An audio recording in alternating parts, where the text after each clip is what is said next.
That's why I think I am. 'Cause I don't pray, I just believe. 'Cause saints and sinners are quite the same. 'Cause it's my temple, the whole wide world. That's why I think I am. Gentlemen, let's broaden our minds. Lawrence?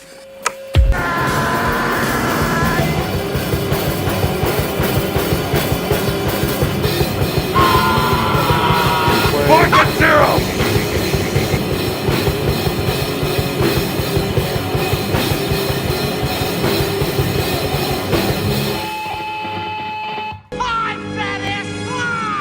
This is Video Store Clerks.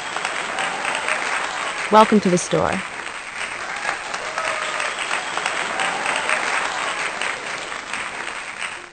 Hello, hello. Happy Cinco de Mayo, everyone.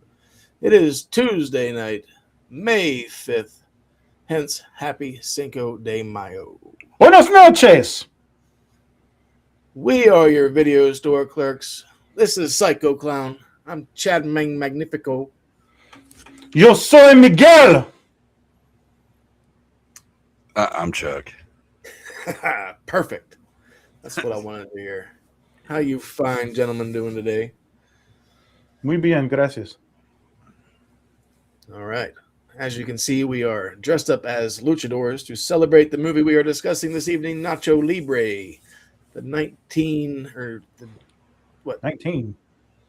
20 years. 2006. 20-year celebration. The old Jack Black. I don't know if you call it classic, but No. fun little family film made by Nickelodeon. And Jared Hess from Napoleon Dynamite. Celebrating Cinco de Mayo, the Battle of Puebla, and also 20 years of Nacho Libre. What better way to spend a Tuesday night? It's been 164 years since the Battle of Puebla. I for one would like to say we could have picked so many more of the movies to watch for Cinco de Mayo. That's okay. We could have, but this is fun. Oh, it's gonna be. We get to dress up like we're luchadors, and we can have a good old fun time and talk about some wrestling. I'm just here for the nachos and the Modelo, man. Hola, mama. Hey, Mom. Where the fuck? That was fucked.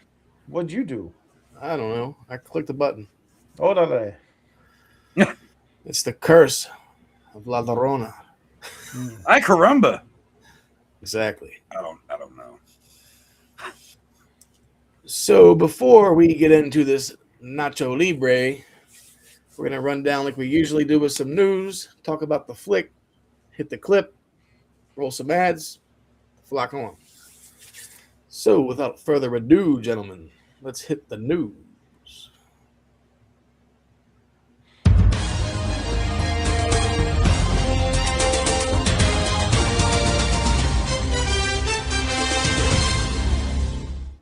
Niños, son las 7:51. Muy buenos días. Me encanta saludarte a ti que todavía no te vas de casa para informarte qué tiempo nos espera esta semana. Estamos a miércoles ya a la mitad y necesitas estar preparado, sobre todo si tienes planes este fin. I don't know what she just said, but I could listen to it all day. Me too. Yeah, it doesn't matter. It doesn't matter at this point. Yeah, she looks smart. She looks smart. Muy bonita. Yes.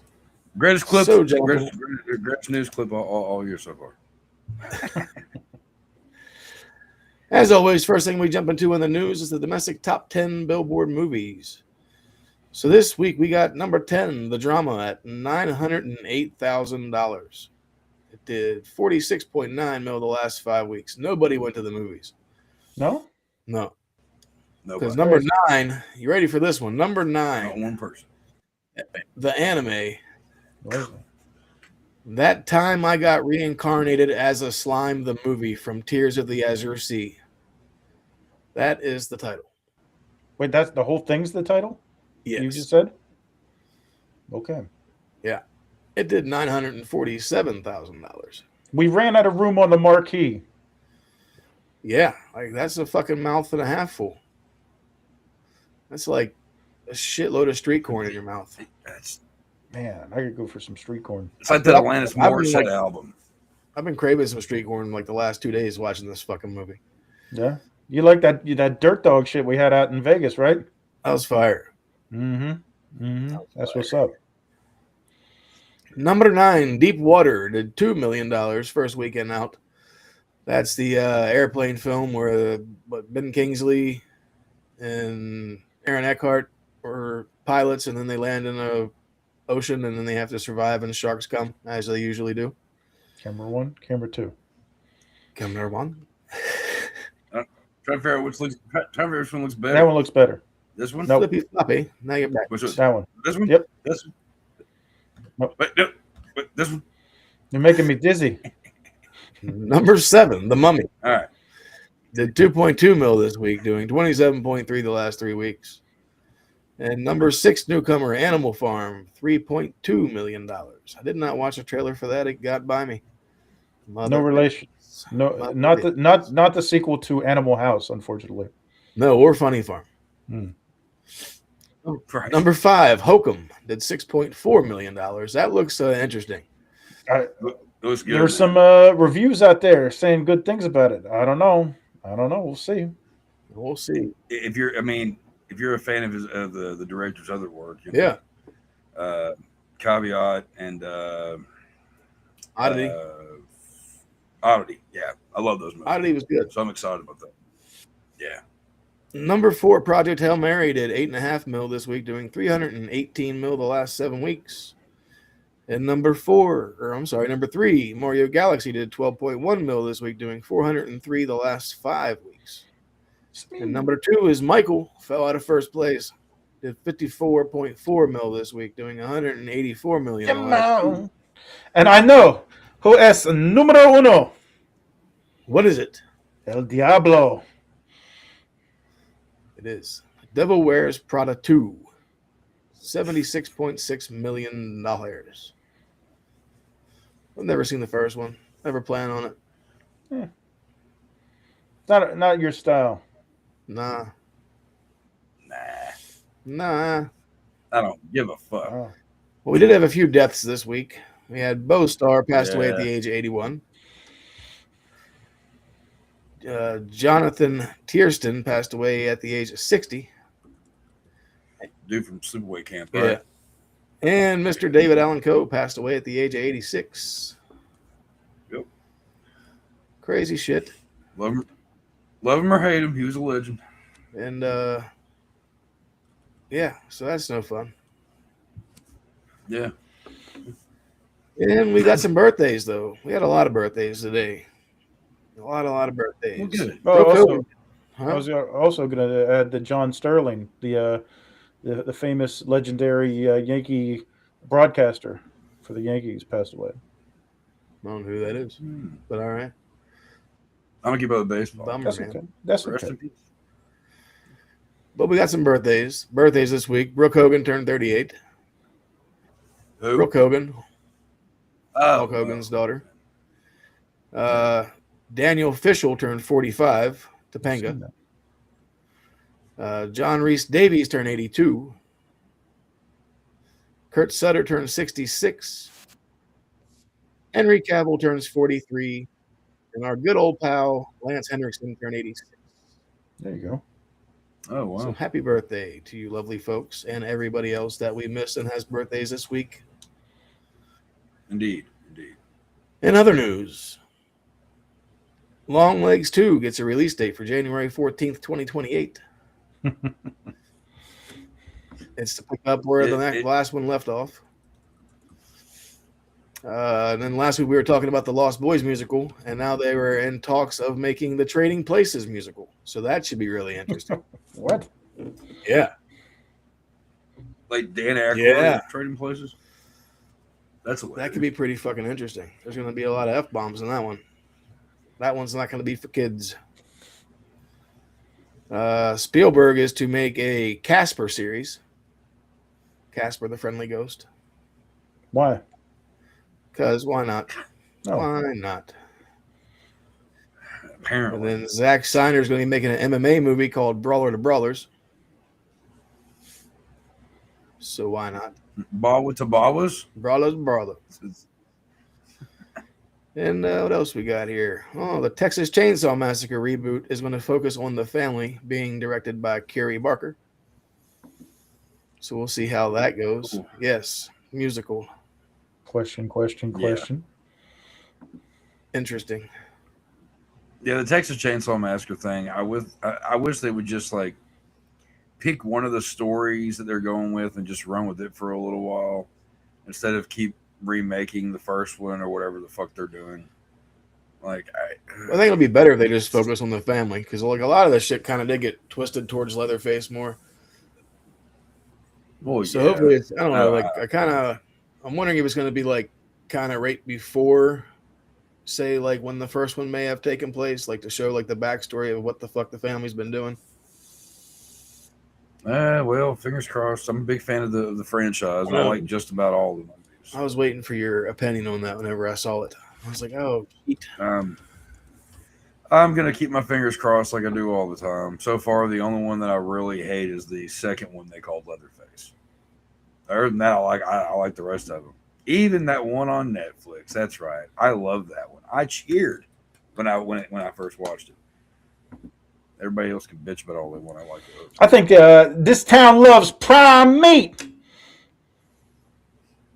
They should just do a spinoff with Drayton Sawyer going around doing the Texas chili cook-offs and shit like that. That's what I'm saying.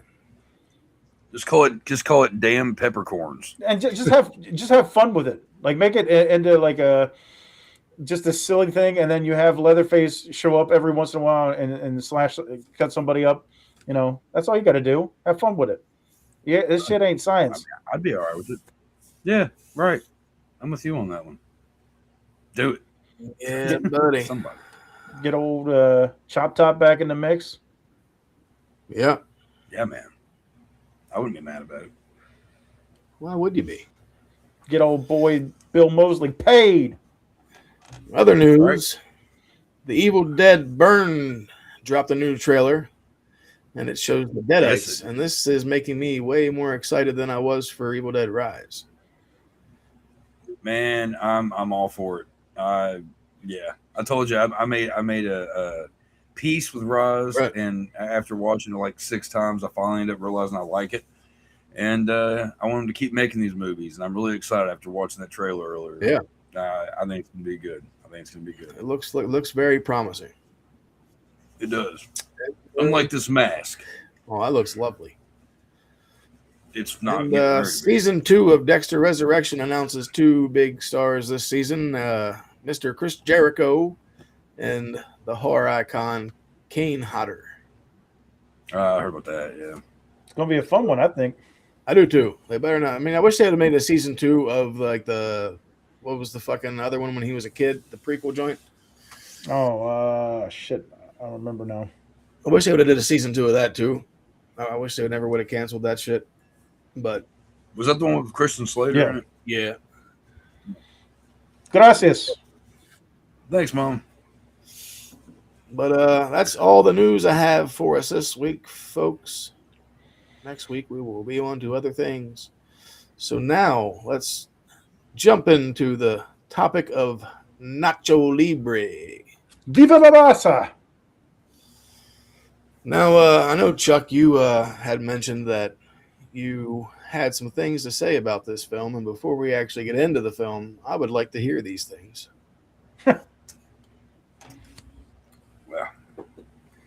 Well, my opinion. Okay, so I absolutely hate this movie. I've hated this movie since it came out, and I was hoping maybe I would find myself, liking it as I've gotten older. And surprise, surprise, I hate it more. Wow. Did you watch it by yourself or with Dax? By myself. Dax didn't even want to watch Wow. it. I was hoping. I was hoping he was going to watch with me, and I figured maybe if I see him laughing, I'll laugh. No. I was incredibly annoyed, like I am with this fucking mask right now. Anyway, God damn it, it's not gonna last. It has to. The mask is sacred. Whatever. Anyway, like no, I another movie that I've always gone on record for saying I can't stand is Napoleon Dynamite. And I'm not a fan of that this either. this movie plays out like a Spanish parody starring Jack Black of Napoleon Dynamite. I couldn't stand anybody in this fucking movie. Wow. Yeah. And Jack Black probably the worst, and his little buddy. Yeah. No. It was too much of that redheaded idiot and whatever Jose or whatever his name was. I don't remember the guy from Napoleon Dynamite. I saw the movie twice. Hated it both times.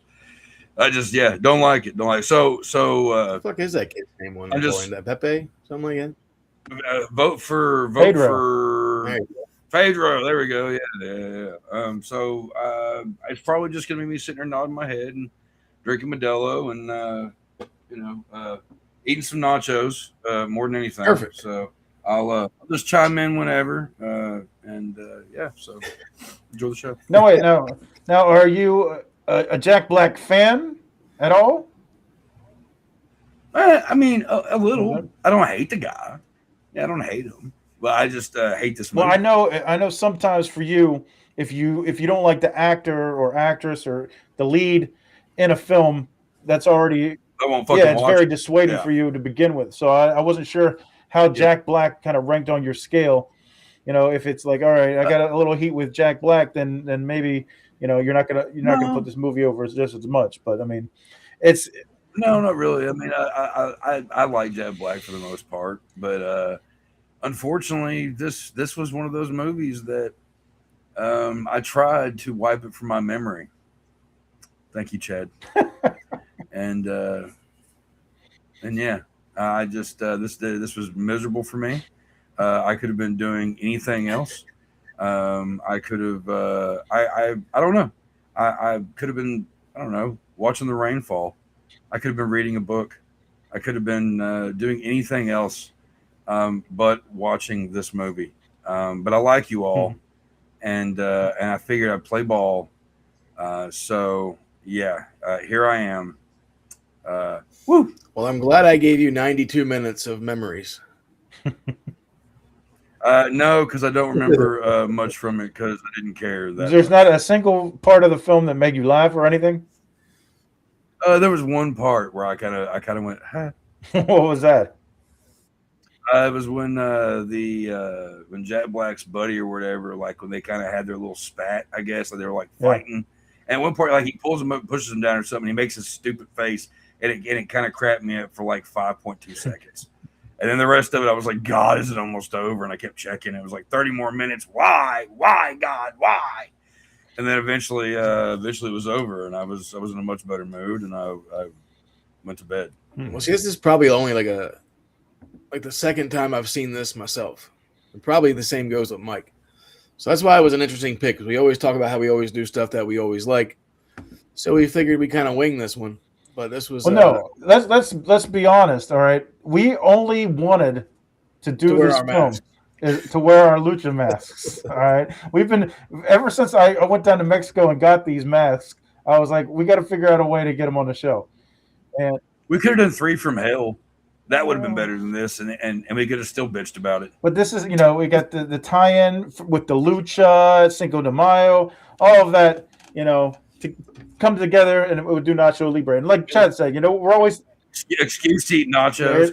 That's always a good reason to eat some nachos, man. And it's like, like Chad said, we most of the time on here we're doing stuff that we enjoyed. And honestly, thinking about it, I don't think I had seen this film all the way through until now. I don't know if I have either. Because I was watching it. Man, you were great at that, didn't you? I was watching it, and I was like, wait a minute. I was like, fuck, man, did I ever even finish this to begin with? And it's one of those ones, it's not in our wheelhouse, normal stuff. Obviously it's a family film. It's PG, Nickelodeon produced it. Nickelodeon, it's one of those ones where it's not really geared towards us. We're always talking about the horror, the more hardcore stuff. This, obviously a family film, and it's just a little bit more. It's got comedy, but it's a different kind of comedy. So, and A me, family I'm not. film where Jack Black, a family film where there's a scene where it's focused on Jack Black's ass. No Yeah, thanks. see, well, You gotta wear stretchy pants. there was some undertones there between Jack Black and Encarnacion. What's her name? Sister Incarnation.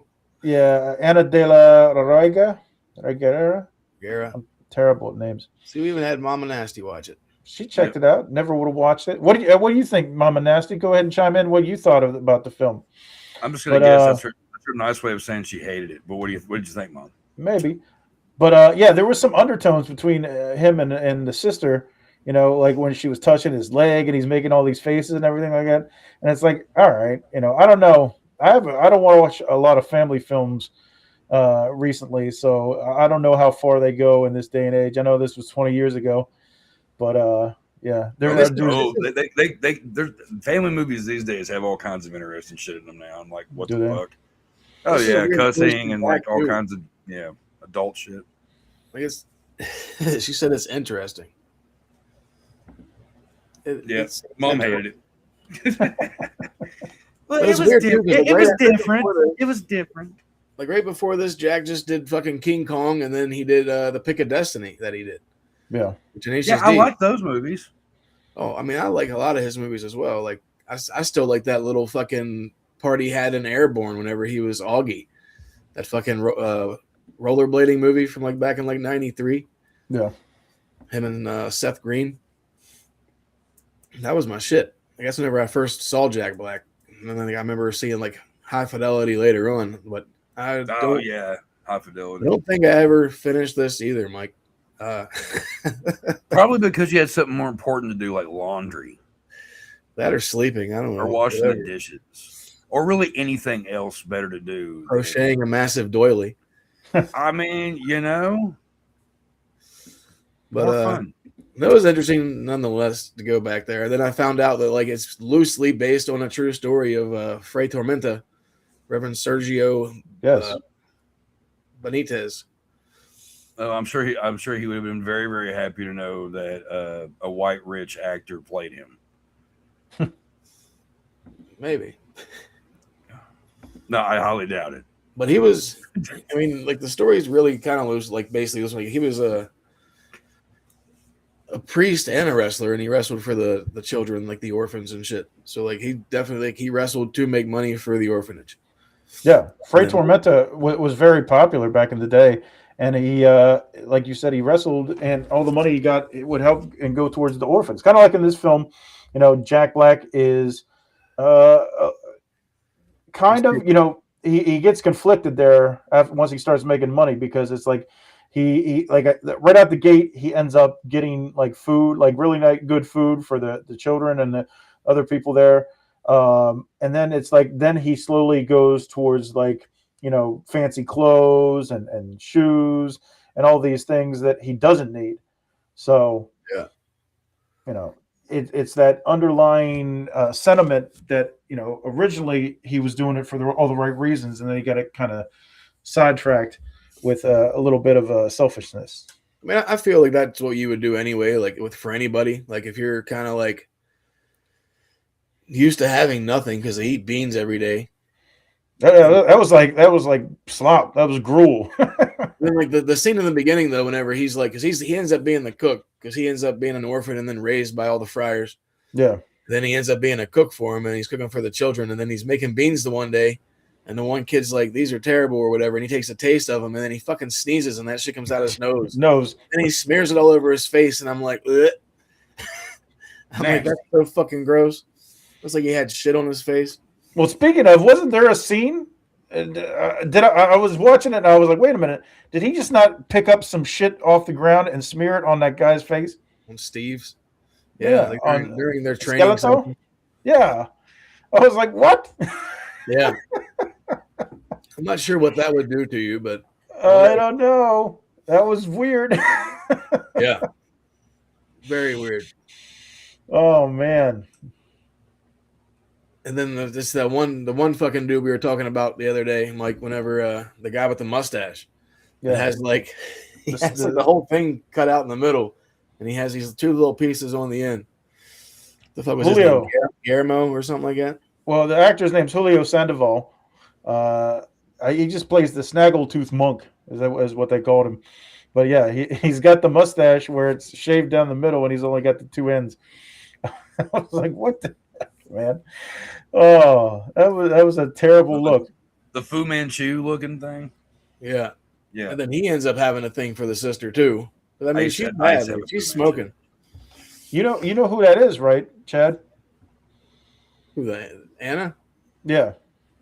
She looked familiar, but I couldn't picture where I knew her from. Remember the chick from Eastbound and Down? Whenever he's down in Mexico, and No. he's dating her. Yeah. Yeah, that's her. The chick that had the band with the guy from Yeah, from the Compostela. sax player from the Lost Boys. yeah. That was funny. That's That was it. It was a strange mustache. And Chuck said he's going to debut his version next week. No, I'm growing a mustache out. I ain't doing the. I've done the Fu Manchu thing, and I look back on pictures. I'm like, that looks stupid. Yeah, I was gonna tell him, Mike, he looked kind of like the dude on was he from Motley Crue? I think he kind of McMars. yeah. He had one for a while. I was going more for the GG, but That shit looks ridiculous. It's like the reverse Hitler. I threw a reverse mohawk from the dude from Prodigy. Oh yeah, interesting choice too. Yeah, that's her from Eastbound and Down. Whenever I seen her, I was like, I know her from somewhere, and I had to look it up. But yeah, beautiful woman, and she, I mean, she doesn't have to do a lot in this film except look attractive, because she's like the love Bless her. interest, and she's trying to be the reasonable, like, the lucha libre is bad because these guys are only about money and greed and all this stuff and everything, and it's like, no, Nacho sees the good in it and enjoys it. He always liked it ever since he was young, and he was drawing pictures of the luchadors and everything. So it's not all bad, and he's trying to convince her otherwise. Yeah, but like he gets like tortilla chips donated to him. Yeah, that's for the for the children. orphans, and then fucking that's how he runs into Steve, because Steve fucking like jumps him the one night and steals his chips. Yeah, So then the kids are all pissed. There's no chips in the morning. he's And like then, he's like a crazy little monkey, man. He's jumping off the buildings and like grabbing the food. He's a skinny little dude too, man. Fucking Hector Jimenez. Yeah, that's why they call him a skeleton, because he looks like a skeleton. He's that skinny. Yeah, True. but like whenever they first kind of interact, like that scene, I thought was kind of funny because he came out of nowhere and then just like stole dude's chips and dipped out. Yeah, And then like later on, whenever Jack really decides he wants to do a wrestling, he's going to be a wrestler and wants a tag partner, he like kind of finds him, and he's just kind of like hiding out, like squatting down, eating chips off the ground. well, he traps him. That's a funny thing. He like goes to that alleyway and then just like crumbles up some chips and then runs and hides. Like he said that. Whenever like Jack like sneaks up behind him and he like hops up on this little crate to like jump off and tackle him. And Right he before farts. he does, he farts. And I was like, Oh yeah. There's a few times, like whenever after he gets up to the nest and dives off, there's a few different times where he rips one. yeah. And it was funny at first, and then I was like, I like how he always like would say what he's gonna do, like because in that fight he's like, sweep the leg. Then it's like then he does it, then he falls, and then fucking he kind of has him in what, like a rear naked choke or like a camel clutch or something. Yeah. On the ground, and then fucking like dude like turns around and bitch slaps him in the face and gets up and runs away. yeah. Is that the only part you liked in that movie, Chuck? Yeah. Probably. I don't even know if I liked it. It was just the only thing that made me go, But then he like talks him into being a tag partner because they're going to get 200 pesos. And then they're trying to do like their little fucking training segment, and then he goes and gets like the one kid's sweatpants, fucking Joncho. Yeah. He's like, I need your sweatpants. I'm like, what the fuck? Then like him and Steve go and do their shit. And then it's just funny because like they have a fucking melon in a slingshot. And then he fucking takes it to the chest. Then after that, they he grabs a pile of shit and rubs it in his face. I'm like, what the fuck? Oh, yeah. It's so weird, man. I don't know. It's funny thinking about it, but I'm just like watching. I was like, what the hell is that? Well, like right after that, like they cut to him running, like frolicking through the fucking like desert or whatever, and then he shoots him in the back with a fucking arrow. Yeah. Like, what the fuck kind of training is this? Yeah, I agree. yeah, with my later brother. on, Mama says drinking the egg yolk was gross. It really was. I thought that we were going to get more out of that scene. Like whenever they convince him that he's got to go and climb this cliff and drink the yolk from an egg of an eagle and all this shit. You get great powers. Yeah, he climbs up there and he drinks the yolk. I thought like the eagle was going to come in and start pecking on him, or you get some kind of crazy eagle scene, and you didn't. Then he falls and like hurts himself, and it's hilarious. But they didn't do that. Yeah. But that was funny seeing that part though, because like I remember like a few weeks ago when we were talking about Peter Stormare whenever we were doing Fargo. Yeah. And then he just happened to be in this movie too. I'm like, Oh yeah, everywhere. Yep. Yeah, I liked him in this too. Yeah, he's a good actor. He's a gypsy. He lives off the land. I was just really shocked by this movie though. Really shocked. Because I thought comedies were supposed to be funny. Oh, come on. See what I Come did there? on. Yeah. It's kid based. It made me chuckle a few times. Like I laughed during the fart stuff every time because I knew Dave was laughing. Yeah. As you can tell, Dave is not here. He did not make it back from the party. Or something. You would think the baby bird, eagle would come back, something. I don't know. It was funny though, whenever he grabs the rock to crack open the egg, and then he just tosses the rock, and they're sitting down there in their boat, and it just plumps, and they're like, what was that? I mean, it could have very easily just hit one of them. And that, I don't know why they didn't do that either. That would have been funny. Right. I mean, considering if he would have dumped that out and been a baby bird, and considering what happened, that would have been a much different movie. Yeah. Yeah. Him eating a bird, that wouldn't be so kid friendly. That'd terrify everybody. All right. I did laugh pretty good whenever like they're doing the training thing, and then he's got like the red fucking cape on, and he jumps in the bull thing, and the bull just flips him up. Like it looks CGI as fuck. Yeah, that was terrible CGI. But it just like I don't know. Like I'm a sucker for stupid physical comedy like that because it just reminds me of Jackass. Yeah. Like, I could just picture Johnny Knoxville getting rammed by a bull. Jackass. There's a funny movie. I like Jackass. That movie makes me laugh. He didn't laugh when Jack Black threw the bee's nest at Steve. No, I don't even know if I was paying attention. It's such a good movie. Not really. It is what it is. Come on. Like I said, it's a family movie. It's comedy geared towards children, all right? And even though we act like babies from time to time, Yeah.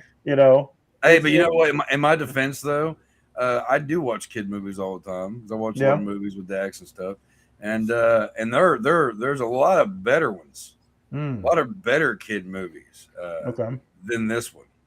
Okay. So I can say that it's not just because it was a kid I was movie. frozen today. But I'm not going out on a limb saying it's like the greatest or anything like that. It's not even in the top. I hope not. No. It just fit the theme. It is what it is. You know what I mean? And it's like, what we haven't. I don't think we've even talked about Jack Black on the show, have we? I don't believe so. In passing. He passed away? Oh shit! No, I didn't say that. Oh. I mean, how his career died? He didn't die after this movie. I don't know, but no, he's still alive. Well, okay. Well, then let's focus on that because, you don't like the film. You don't like the comedy, all right? The actor. He's the main star of this film. He's pretty much the only star of this film. Because all the other actors and actresses aren't as well known, obviously.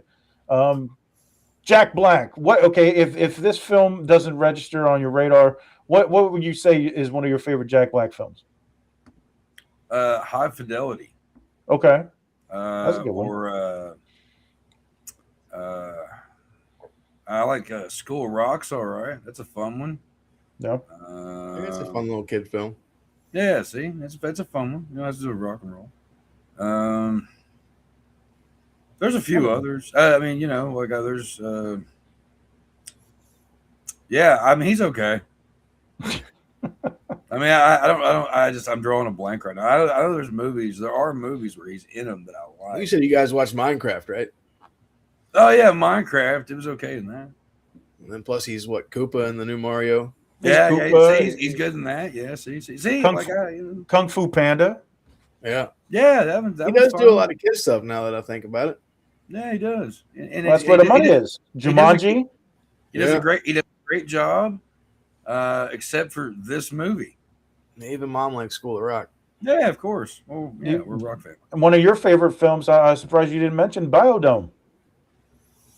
Oh, yeah, I hate that movie. We're going to save some trees. I would rather watch Biodome all day long than watch this movie again. Challenge accepted, sir. Wow. I didn't say I want to or I'm going to. I say I would rather. You chose this. He has a lot of cameos and stuff. You know, there's a lot of films. Jackal. Jackal. Yeah. Cable Guy. Mars Attacks. Enemy of the State. Yeah. I'm trying to there's some other ones where he has some weird cameos. I'm drawing a blank. Orange County he was in. Oh yeah, I forgot about that movie. Yeah, that movie. It starts out really strong and then sucks towards the end. His part, best parts. I would have to say Tropic Thunder is probably my favorite performance of his. Yeah, that one's pretty funny. That's what was funny. Like in the beginning of the film, whenever he's serving beans, I'm like, "It's the beans." The beans. Plums. No, but I mean, for like Mike said though, for like a kid film, I mean, it's what it is. Like it's not up our alley, of course, but I mean, you can still have some fun with it, I guess. We watched Ninja Turtles 2 and had a blast. Yeah. I just want to throw that out there. We got to quit saying for a kid movie. We like some of them, guys. But we were kids whenever that came out, so that's a different factor. Oh, so it's more of a nostalgia factor. Not that I'm saying I wouldn't love the shit out of that, seeing it as an adult if I didn't see it before. They're definitely better than the remakes or reboots or whatever the fuck you want to call them. Yeah, I'm just saying. We missed the boat on this one, man. This is the Nickelodeon era, you know. I'm not like that Nickelodeon stuff came along. That freaking what is it? Oh shit, Good Burger shit. All that comedy stuff from Nickelodeon, like all that and everything. Yeah, it's just like, you know, once the 90s passed or the late 90s and into the 2000s, it was a different type of comedy. And plus in 2006 we were teenagers. Mm-hmm. So I mean, well, no, we were what? We're in our early 20s. Early 20s. I was gonna say, damn near teenagers, still acting like teenagers. Yeah, but it's different. It's just like a different generation. It's comedy. You know what I mean? Yeah. Everybody has their stuff, and we just had a completely different, you know, childhood comedy than this. What I've noticed about a lot of these comedies for kids these days, it has shown me something that kids these days think anything's funny. Because this shit there's no humor. Like when we were kids, even the dumbest shit had some kind of like good, somewhat believable story plot. Like fucking like Salute Your Shorts and Hey Dude and shit like that. That shit was fun. I still watch that shit. These days are just like, hey, here's a mediocre fucking script and a bunch of perverts fucking filming it. There you go. That's Nickelodeon now. There you go, folks. Back to the comedy. Blue's Clues. Yeah, I wasn't around for that. I didn't care for that shit. That was too old. I mean, there was some stuff in here that was kind of weird too. Like whenever he kind of takes a sister for a date, and then he's wearing these dress-up clothes, and he's fucking like pushing his ass out, like leaning against the wall, And he like clenches his cheeks, trying to like I don't fucking know what he's trying to do, to be honest. Trying with to you. impress her. All I right. don't know how that's going to do it. I don't think that I've ever Even though tried. it did. I don't think I've ever tried to impress a woman before by flexing my butt cheeks at her. All right, now you got to take into consideration. This is the sister, Oh, right? She's taking a vow of celibacy, right? So he's pointing his ass at her. And so she hasn't experienced these things in life. She So hasn't. he's really a creeper. I mean, What a groomer. Yeah, you're making this worse. no, it's just one of those things where he's trying to not a little bit of seducing, in a way. He's trying to get her to see him in a different light. But ranges of fake mugging. Yeah, He's like, exactly. Just He's like keep yelling. These two dudes that just are walking by, complete strangers. He's like, "Oh, I don't like the way you were looking at her." He's like, "Come back here, I will fight you." Yeah, and then he rips the guy's jacket. Like, The one dude looks familiar. I've seen him in some other shit before. yeah, But I don't recognize him. I think it might have been like Eastbound or something. Maybe. Who knows? I don't know. But I mean, the wrestling matches were kind of fucking crazy too, though. Like they have that first match, and then like he throws Steve in the ring, and then he's literally have his back turned, just facing the crowd, cheering. Yeah, he's working the crowd. Yes, I'm like, what the fuck? And then finally he gets in the ring, and then just starts wrestling around, and like you realize like they're not very good. No. But I like that. I like that physical comedy. Like that was a part that made me laugh out loud. Oddly enough, there was only a couple parts, but whenever somebody acts like they know what they're doing, and then completely flub it. Yeah. The monkey guys or whatever. We'll get to that. Gremlins. Whenever somebody acts like they know what they're doing and completely botch it, it's hilarious to me. So like he gets tagged in, and he's like, "Oh, gung ho," and he like grabs the ropes and he's just gonna jump in over the ropes, like looking all fucking cool, and he trips over the ropes and falls flat on his face. Like I like that kind of comedy. That's slapsticky, silly stuff. So that made me laugh. Yeah, just little stuff like that, man. That made me laugh. Like there wasn't a lot of parts that made me laugh in this film, but I like the love Three that guy. Stooges. Three Stooges do a lot of that. Yeah, absolutely. That's a funny Good show. shit. They have a lot of funny movies. Sure. The movies weren't so good. No, they're all good. Compared I mean, to like the newer shit with the guy from SNL or from Mad TV. Oh, I'm talking about the OGs. Yeah, the OG shit's funny. Oh yeah. Yeah, but then he realized like even if they lose, they're gonna get paid money. And then the fucking promoter's like, for some reason the crowd likes you, so why don't you come back next week? Yeah, and there there was something like where I think the sign was saying like they could get like 200 pesos, and it only equated to like $10 or something like that. Yeah. Then he buys all the fucking orphans like a bunch of salads and shit. Yeah, man. Money goes a long way down there. I remember when we went down there, even a few years ago, everything was very cheap and reasonable.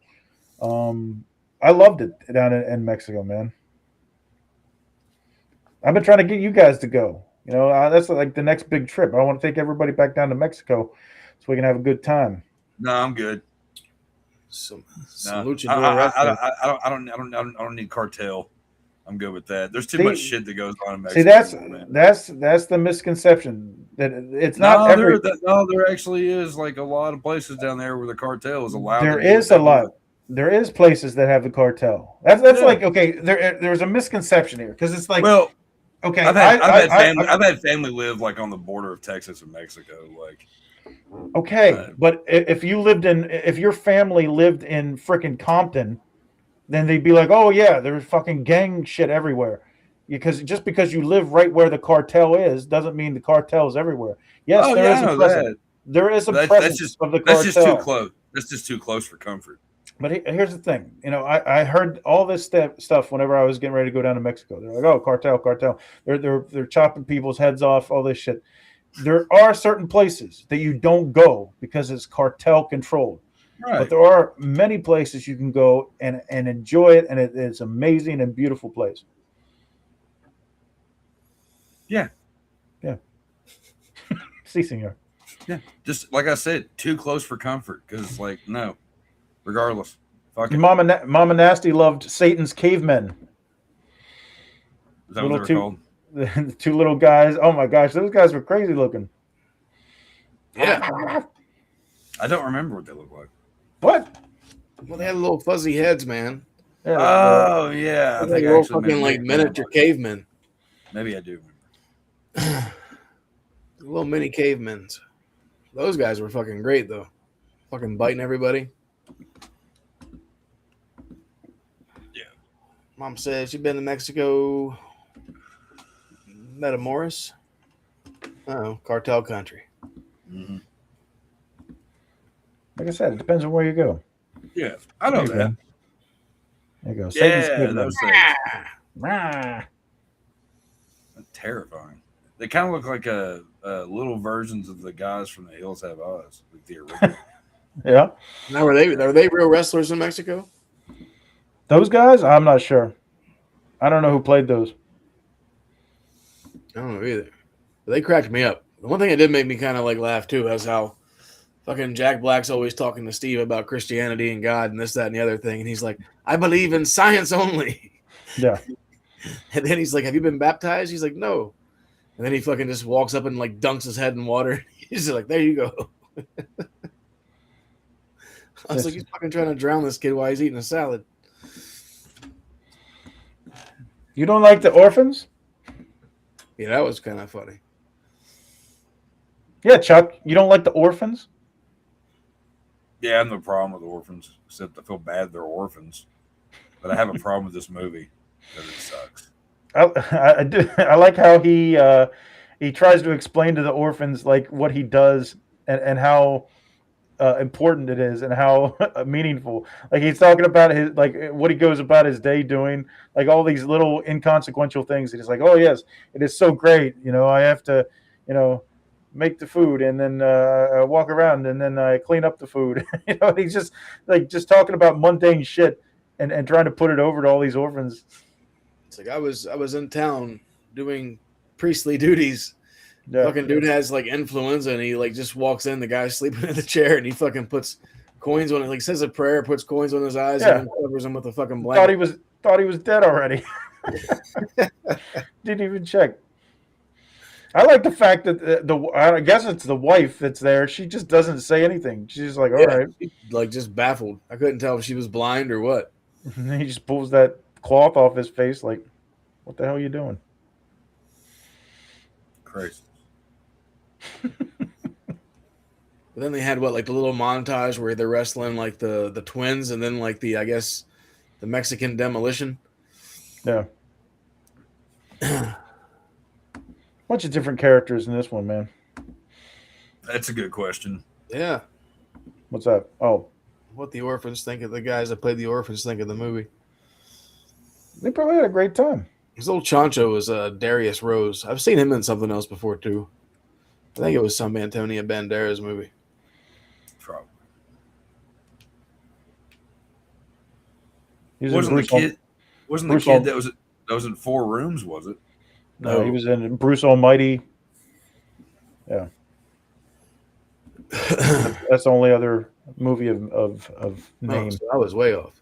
Yeah. Bruce Almighty. That's a funny movie. That movie cracks me up. Chuck's like, I don't like this movie. What gave you that idea? I don't know. You're dressed like a luchador. Yeah, because I'm offended. What? We almost forgot about Ramses though, the villain or whatever, that the person that Jack Black wants to be at some point, then realizes he's an asshole. Can't forget Ramses, man. Yeah, and so he's like the guy. He's like the mega heel of this whole operation, and he's Mega the one douche. that Nacho sees getting all the attention, the fame, the money. He's getting goodies.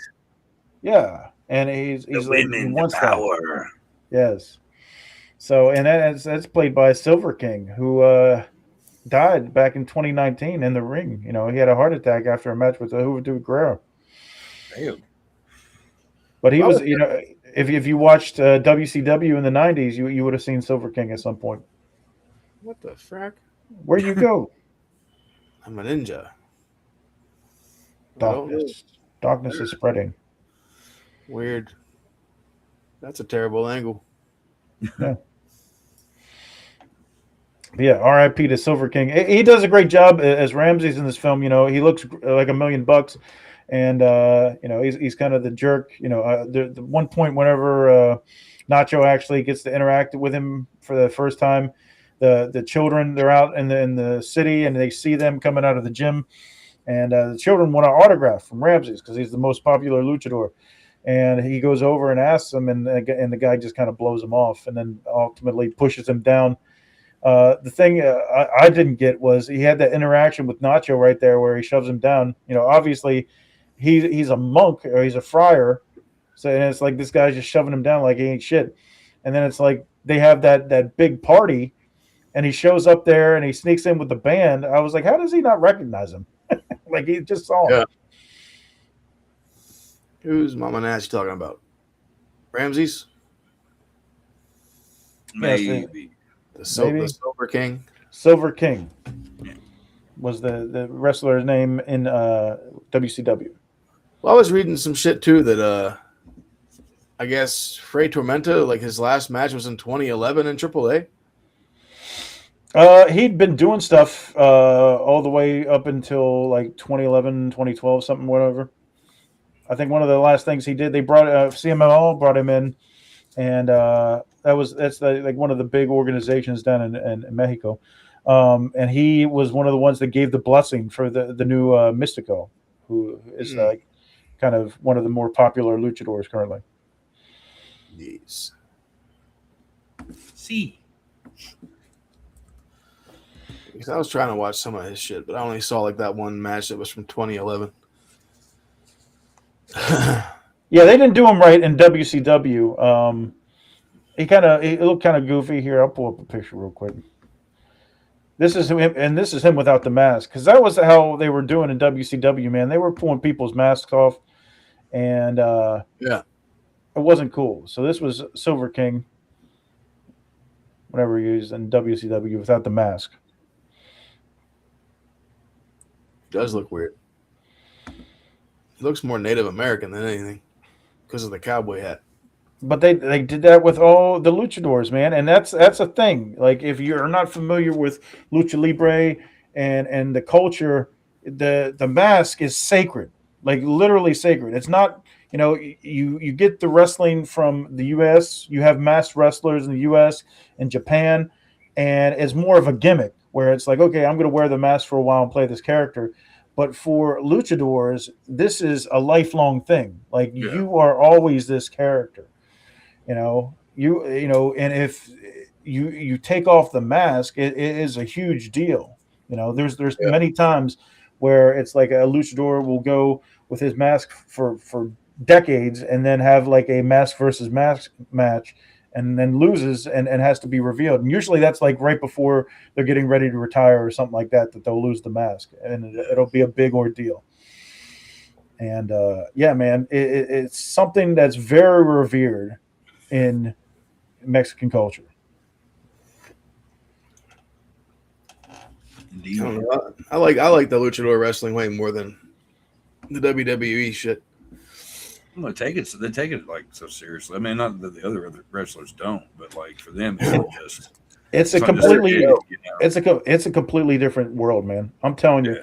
Whenever we went down to Mexico City, man, we went to Arena Mexico, which is considered like the cathedral of lucha libre. It's been around since back in like 50s, 60s, and you know, so many luchadors have performed there. It's like it's like if for sports, I would equate it to like the original Yankee Stadium, you know, because you had like Babe Ruth and all these guys that were legendary that played baseball there. All the famous luchadors, Santo, Blue Demon, Mil Máscaras, everybody performed at Arena Mexico, and to be able to go there, it was, dude, I swear to God, man, it was one of the best experiences of my life. You know, being a wrestling fan, there's like it's up there. It's like the first time me and Dave went to WrestleMania 20 at Madison Square Garden, another place who is so historic. You know, so many people have performed at Madison Square Garden. Getting to go in there and see WrestleMania for the first time live, it was incredible. I'll never forget that experience. And then, you know, just a few years ago when we went down to Mexico City and got to see Lucha Libre there in Arena Mexico. It wasn't any like huge event by any means, because they do multiple shows weekly.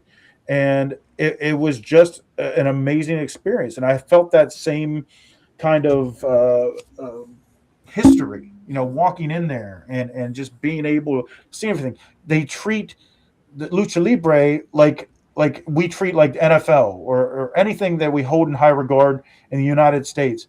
You go to the arena, and it's like if you went to TD Garden up in Boston, you'd see all the Celtics banners, like all the championships that the Celtics has won over the years.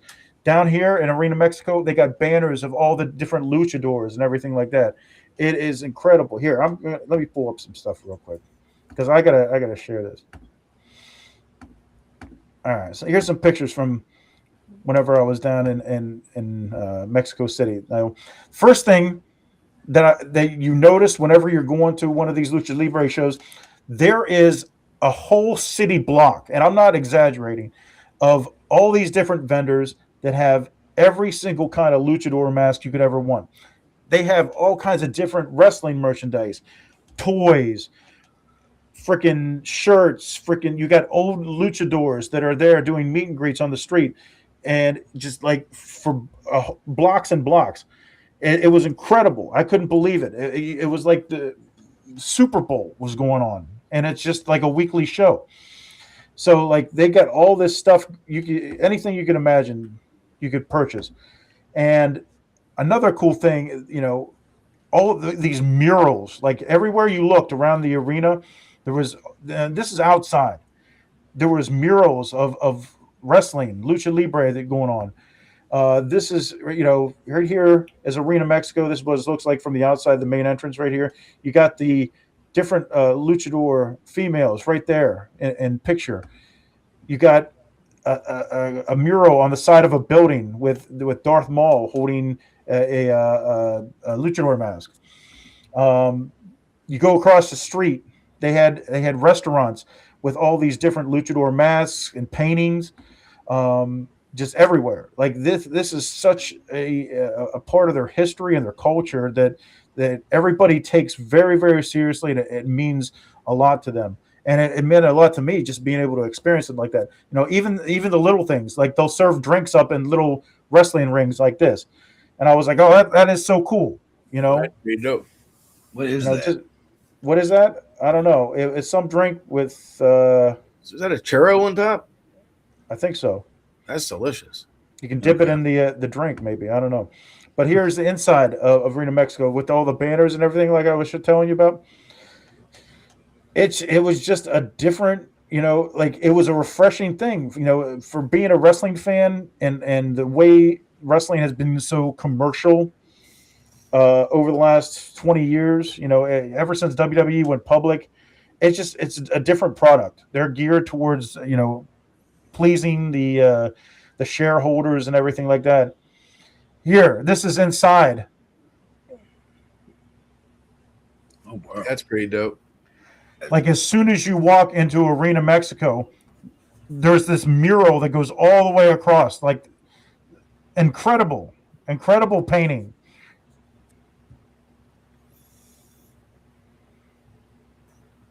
Wow. That's crazy. I need a sugar skull mask. They got the plaques indicating like the history of the Lucha Libre. Here's Mystico. This is one of their most popular luchadors coming out. Look, watch the crowd, man. The crowd's going fucking ape shit for this guy. It's kind of how I was for Psycho Clown during Vegas last year.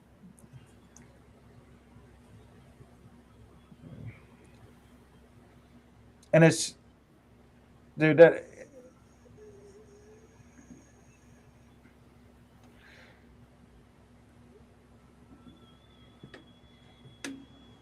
And it's just that energy, man.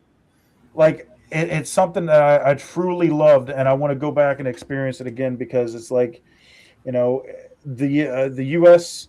wrestling audience, it has just become numb to the product, where it's like, okay, we just sit and, you know, we'll sit on our, take pictures on our phones and video and all this. It's you can even tell whenever WWE goes overseas and international, you can see the audiences over there and how they react more so than the U.S. audience. And for Lucha Libre, man, even like this, like I said, this was just a regular Friday night show. They were treating it like it was freaking WrestleMania. Like, and it wasn't just when Mystico came out, who was in the main event. All the different luchadors, it didn't matter where you were on the card, the people were going insane for it. And there's just the energy and the passion. Like, it's so hard for me to put into words to make you, you know, I can say all this stuff and put it over as much as possible, but until you truly experience it, oh my gosh, dude, it's just truly amazing. I fucking love it. I bet that was awesome to see. Actually, that would be cool to see. Yeah, it's like just from start to finish. Like I said, when you show up, you got vendors as far as the eye can see. You know, it's like anything you'd want.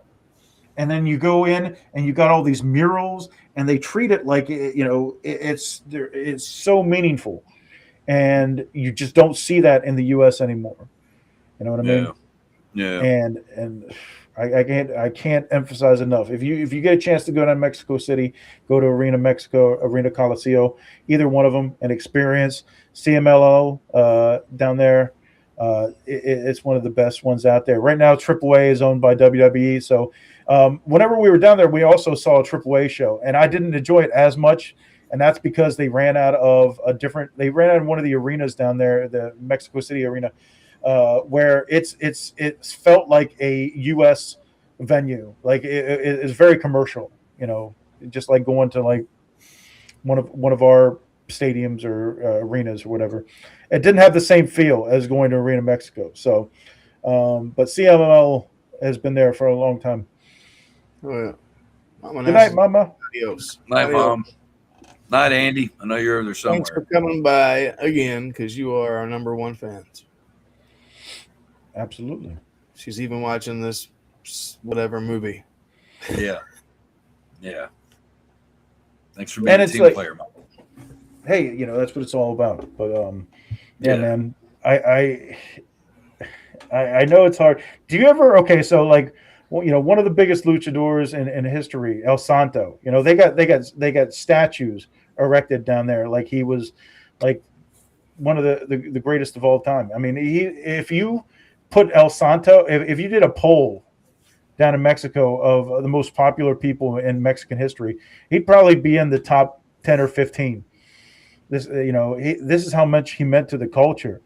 And, you know, I think even the Random Clip Generator had one of the El Santo movies at one point, right? Oh, yeah.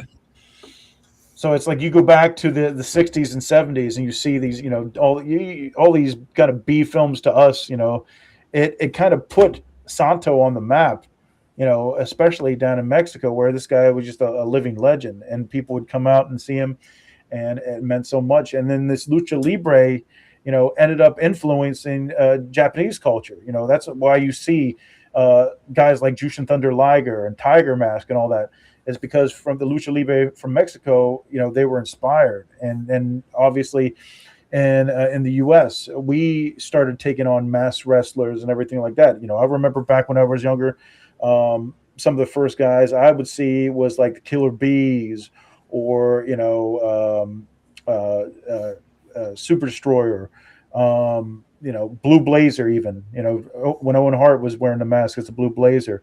It was different, but they were all inspired by this culture. And then it kind of came to the forefront once you got into the mid-'90s with WCW and them highlighting the cruiserweights, where you got to see Rey Mysterio Jr. for the first time. You got to see like Psychosis, La Parca, all these luchadors that you never really got to see on U.S. television before. Parker was my shit. Dude, Him and Psychosis. they were the shit. And like Rey Mysterio, man, I can remember from the first time I saw him, I was so impressed by this guy. Like his matches with Dean Malenko and Eddie Guerrero in WCW were some of the best. And Ray is such a good guy. So, it's just such a rich history. And, this film, whether you like it or not, whether it's comedic or not, it's rooted in that history. Like we said with Fray Tormenta, that's the basis for the story. And ultimately, if you don't like the comedy or whatever, it has that underlying tone to where it's like Nacho is trying to do the right thing by his people. And, it's one of those feel good type things where it's like, okay, he kind of got distracted by the fame and the money for a little bit, but he found his way back, and ultimately, he was able to help out the orphans and do the right thing. So, well, I was watching something too that said that Fray Tormenta is one of the ones that kind of like introduced Conan. Yeah. To everybody. I mean, he was one of my favorites back in the day. They would look to guys like Fray Tormenta and Mascaras and all these older luchadors who kind of were well known. Those are the guys that would kind of give their approval, say, for these younger guys to come along. Once they started, kind of fading off in their career, they kind of passed it on down to the younger generation and say, oh, the guys like Conan or Rey Mysterio Jr. All these guys were getting kind of the rub from these older generation guys. So, oh yeah. Something else. Rob Zombie manages to slide a little bit of the luchador shit in a lot of his stuff. Yep. That was one that like El Super Bisto. Sure. 51. I think there's some things going on in that. There's a lot of imagery throughout like a lot like his movies. I always brings that shit up. That's what I always think of. I always think of El Super Bisto. Oh shit! What was that? We should have fucking done that one. What's that movie that just came out? Dark Match. It's yeah. We could have done that one too. You know what? I didn't care for that movie, but I don't think there were that many. I would have much rather watched that than this. Fair enough. It was all right, I guess. Eh.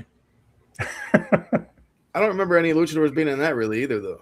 Wasn't? I haven't seen it, so I was under the assumption that it was more There's one or two lucha libre oriented.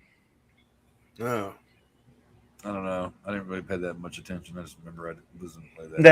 Then if people remember, whenever they were doing Lucha Underground for a while, that became real popular as well. A lot of good stuff, man. Oh yeah. But not Nacho Libre, according to Chuck. I'm one of my biggest beefs. Okay, so we get to that final match between Nacho and Ramses, and it's the big showdown. He didn't win the battle royal or whatever. What was the guy's name? Silencio. Yeah, he ended up winning, and then Esqueleto runs over his foot with a cart. So he broke his foot and he can't wrestle. No. He said he made his bunions really hard. Ah, yes, the bunions. That's why he didn't break his foot. He just fucked up his bunions. I hate when that happens. I'm like, but finally Nacho gets his opportunity to go against the great luchador. And the thing is, okay, so the number one thing that I noticed is whenever he's fighting Nacho and he rips off the mask, that would be an automatic disqualification because, like I said, it's one of those things that is very opposed to in the culture, to where it's like if you remove a luchador's mask, you're going to be disqualified. And then probably get your ass kicked afterwards. That's number one. And number two, he turns tail, he turns coward and tries to escape. And then Jack Black does his eagle dive. He finally gets his eagle powers and tackles this guy like we saw at the opening of the show. And he pins him on the outside of the ring. Yeah, I thought that was weird too. So, not exactly accurate, but that's how they told the story. Double count out. I think they're not expecting children to really care or know the rules. Right. Yeah. Most likely not. I think like one of the most like memorable things for me was whenever they sneak into the pros party or whatever, and they're trying to get signed to like the professional and like wrestling circuit. There's the scene back here. Yeah. But then so like Nacho can't get in because he's too fat, and then he fucking like throws Steve over the fucking thing or whatever. And then he sneaks in as one of the mariachi guys. No. But then there's that big girl that keeps fucking eyeballing Steve. And then he goes upstairs to like sneak around, and she's up there, and he's like, "How'd you get up here?" And she's like, "There's a secret tunnel. And there's just a fucking hole in the wall." That was weird too, because he just randomly sneaks up to a room at a party, and then it's a room full of dolls. Yeah. And then he like pokes out the eye of the doll. Yeah. and then she's there. Yeah, that whole scene's very weird. How'd you get up here so fast? And then whenever he goes back downstairs, and then you hear him screaming because like he walked by the hole and she came out the other side and starts fucking pulling him back in. Like, I'm like, what the fuck? And then fucking Nacho beats him in the fucking back with a base. I'm just like, what the hell's going on? But then when they go outside and you see two fucking guys like flattening the tires on their little scooter. Yeah. And fucking Steve has that street corn and just fucking throws it and then sticks that dude in the fucking eyeball. I'm like, what the fuck?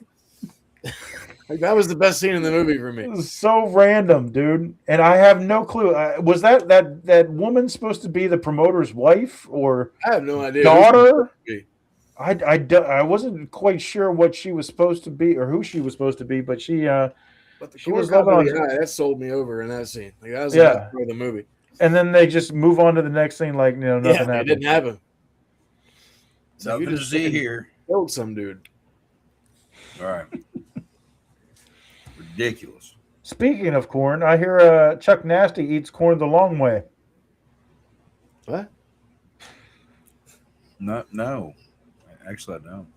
Oh, and one other scene that killed me because it was just so fucking random. Corn chips. Corn chips. But it's such a random scene is whenever fucking Nacho's leaving or whatever. Yeah. And then Chancho comes out and he's like standing there on the side of the road. Then he just like looks over and he grabs a machete out of a bucket and he's like, "I want you to have my mom's lucky machete." And I'm like, "Yeah, why is this fucking machete just chilling in a bucket?" Machete. Machete. That's a good movie. That is a good movie. That's a damn good movie. Yeah, one of my favorites. And then he goes out into the wilderness, which just happens to be like right next door to the village. Yeah, like, how'd you know I was here? He's like, I can see you from town. Oh, they're all just like, hello. Hi, Nacho. He's fucking starving, and he like chops the top of that cactus off. His sister starts eating the cactus. I'm like, you're fucking like 10 minutes from home, bro. Man, that shit was hilarious. Don't you think so, Chuck? No. I forgot you like switched your mic over or your picture over, and I was like, where's he going? He's leaning the wrong way. Here I go. Again on my own. He's running away. But I don't know. You guys have anything else? I know Chuck doesn't, but anything else to add to Nacho Libre? It's unfortunately, it's not going to be one I go and watch again. Me either. It's one of those ones, like I said, it is what it is. It's for a different generation, I believe. I was not part of the Nickelodeon generation, and this comedy does not resonate with me in the way it does with other people. Because, it's not like this is the lowest rated film ever. There's a lot of people out there that do enjoy this film. And right. It's geared towards a younger audience, obviously. Not stuff we're accustomed to. So, obviously, it's not going to be in our rotation. All right, be careful. But yeah, it's not one of my favorite Jack Black films. Not even close. I don't feel like Jack Black does a bad job. He kind of comes across to me in this film like Jim Carrey was. Well, he seems to like this film a lot. Oh yeah, he probably had a lot of fun doing it. And like I said, being down in Mexico, it's a whole different world where, I love my time down there, so I'm sure he loved his time down there. I think they're even talking about doing a sequel to this. Somebody had mentioned recently. So A sequel to I this? just yes, see, I think he needs to drop a few lbs. maybe that was another issue that they had. They said that his stunt guy was somebody who had never done stunt work before. They were having they had a hard time finding somebody that was his body type, and they just found this random guy that kind of looked like Jack Black, and used him like he wasn't a legit stunt guy.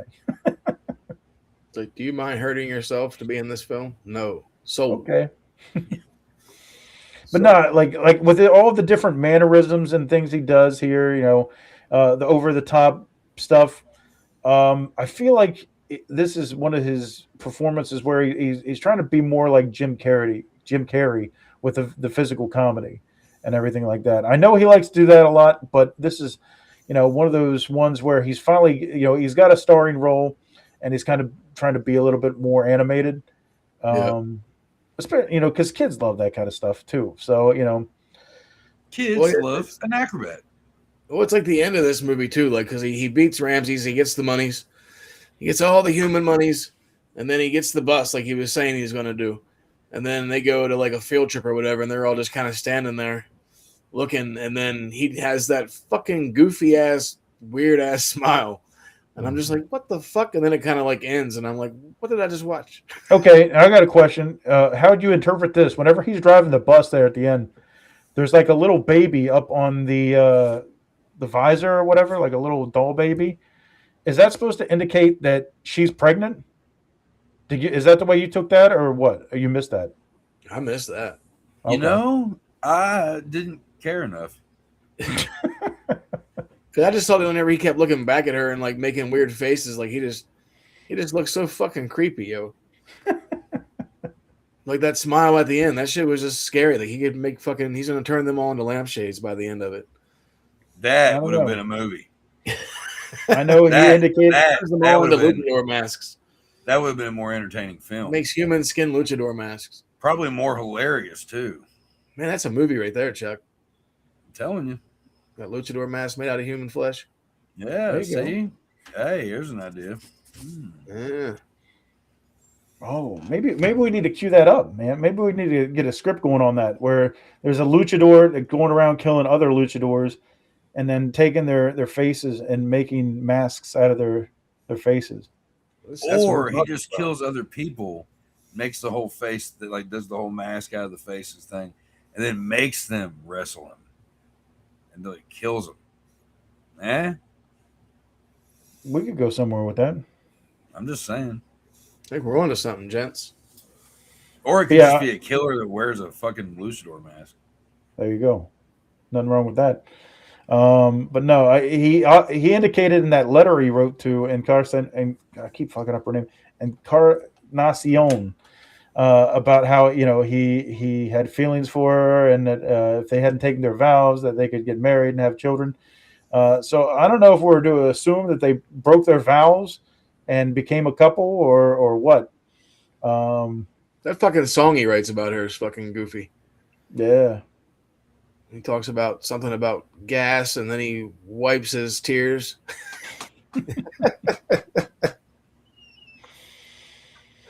Like, what? What a fucking movie. But no, like I said, it's not up there. It's not one of my favorite Jack Black movies by far. It is what it is, and if more than anything, it gave me a reason to be able to talk about Lucha Libre and history a little bit with the audience, with you guys. We finally got to wear our masks. We got to wear our masks. That was the big thing. Man. Reason. Motherfuck. The PCN. Nachos. Hello. Fuck off. And just celebrate Cinco de Mayo, man. You know what I mean? Hang out with the fellas at the video store on Cinco de Mayo. We don't have that too often. So loose holes mean bad video. Sorry about your loose holes. Right? Fucking USB ports gotta be loose. But no, man. I love Lucha Libre. I love the culture. I love the history. And check it out. Just all the things that I rattled off. Too many to them. And if you ever, like I said, if you ever get a chance, go down to Mexico City and check out Lucha Libre live and in person, and I think you'll have an amazing experience like I did. I can't stress enough. I'll go. A way better experience than watching this movie. Yes. Yeah. See. I believe it. Well, that being said, I'm almost scared to click on this clip generator and see what we get for a video this week, because I don't know if it's set for like a Cinco de Mayo or like a wrestling or. Let's find out.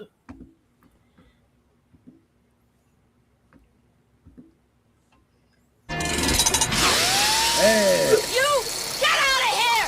You're obsolete! That thing is a killer! It's not even armed, it's harmless. It's a killer and I saw it! Didn't he run for Senate?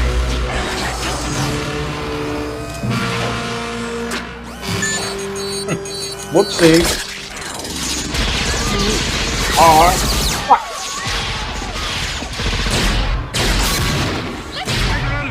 No! No! You'll get nothing and like it. Got some Robo too, so I didn't even get close to that one. Yeah, that was actually a good one. Yeah. I'm gonna have to watch that later. Fuck.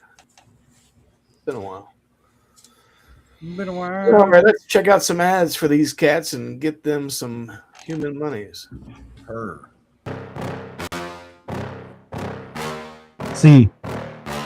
Leisure Trading Company is on YouTube. Head over now to see videos from Mike's travels and experiences. Be sure to like and subscribe for more content. Over 10,000 subscribers and growing. Thank you to all. Leisure Trading Company is also your source on eBay with many collectibles and hundreds of great gift ideas. Who loves you and who do you love? Leisure Trading Company.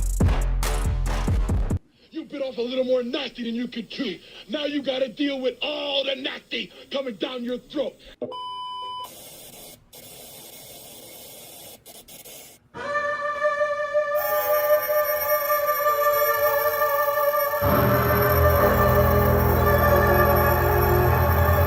Chica tu madre!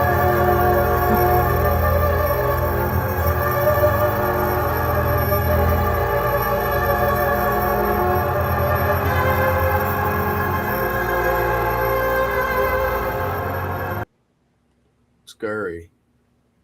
Once again, if you are trying to get certain paperback versions of my books on Amazon, going as fast as I'm able with that. Trying to get all that stuff back up. So, but Godless, if you're cool with digital stuff, you can go over to Godless and get you a digital read in one of my books. Get you some Kindles. Digi. Yeah. Digi reads. Gotta love the Digi Digi-reads. reads. Yeah. Well, as you know, we were doing the Dealer's Choice Awards, and this next week goes to Chuck. Yeah, man. What are we doing next week, Chuck, to bring us back from the dead here? Hey, a movie that's become a favorite of mine and I can't shut up about, and one of the big reasons why I'm growing the mustache, in which I am. Fucking Bronson. 70s porn star? No. Some The Tom most- Hardy? The most violent offender in all of London.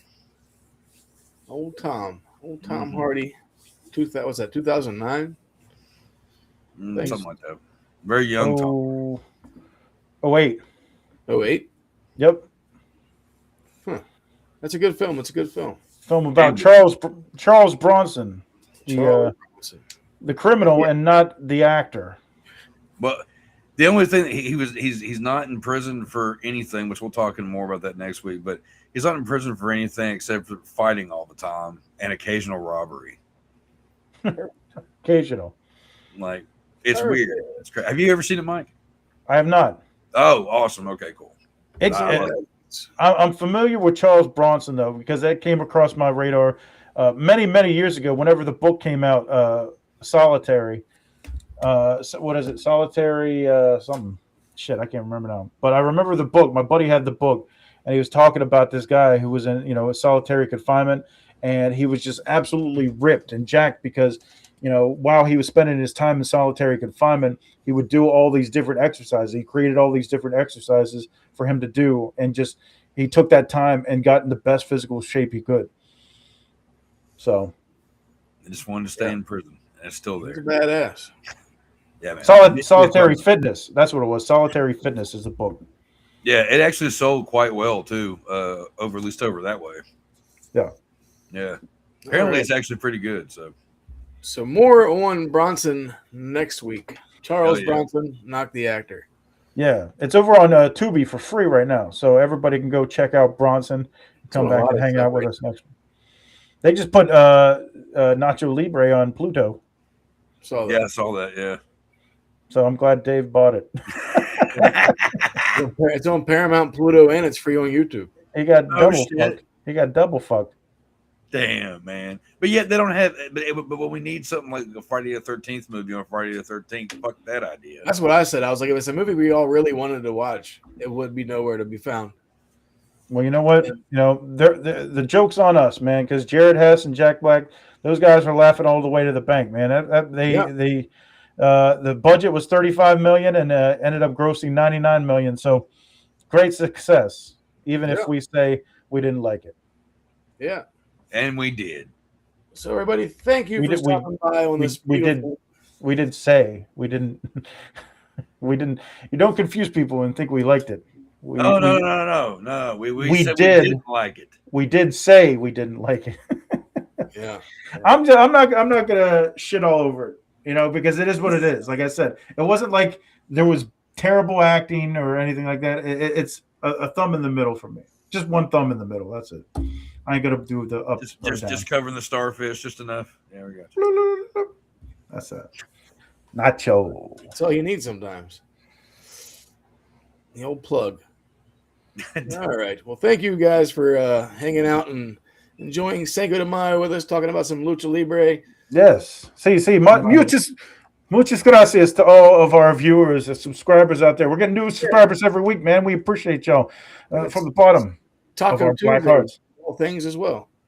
Get some tacos. Yeah, there's still time. You got 20. Tequila, get some cerveza, some nachos, cervezas, and next week we'll be talking about Bronson. So hell yeah! Salute, my good folks. Enjoy the rest of the evening. Yeah, hop online and watch some Santo, some Lucha Libre, something like that. Enjoy the rest of your evening, and thank you for hanging out at the video store. Muchas gracias. And we will see you next Tuesday.